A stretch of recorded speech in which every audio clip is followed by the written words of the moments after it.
from late tonight to early Friday afternoon. What minor flooding is forecast? Where? Rock.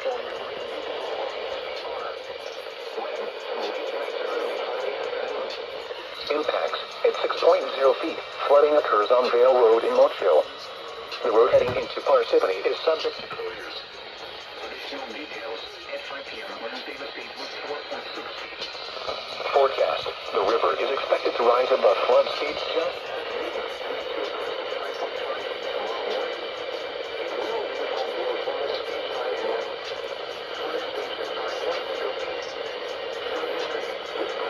As to a previous crest of 5.5 feet on March 30th, 1994. http://www.weather.gov/safety/